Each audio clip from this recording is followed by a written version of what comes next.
चाळीसगाव वाघळी गावात बॅनर विटंबना प्रकरण, गावकऱ्यांचा रस्ता रोको अन भीम सैनिकांचा एल्गार। वाघळी चाळीसगाव वाघळी गावात भारतरत्न डॉक्टर बाबासाहेब आंबेडकर यांच्या प्रतिमा असलेल्या बॅनरची 2 वेळा विटंबना केल्याचा धक्कादायक प्रकार समोर आला आहे।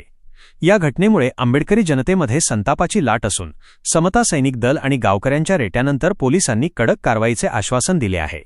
नेमकी घटना काय? 8 एप्रिलची रात्र अज्ञातांनी बाबासाहेबांचे फोटो असलेले बॅनर फाडले।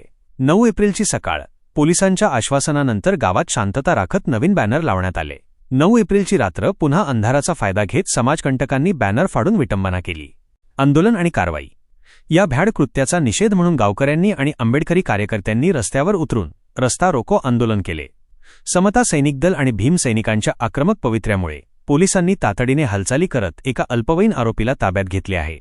पोलिसांचे आश्वासन, अल्पवयीन मुलांची माथे भडकावणारी विषाक्त यंत्रणा लवकरच शोधून काढली जाईल आणि दोषींवर कडक कारवाई केली जाईल, असा शब्द पोलीस प्रशासनाने दिला आहे।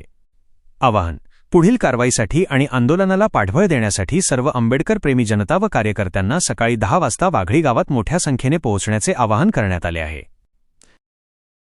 आंबेडकरांचा समाज एकजुटीचा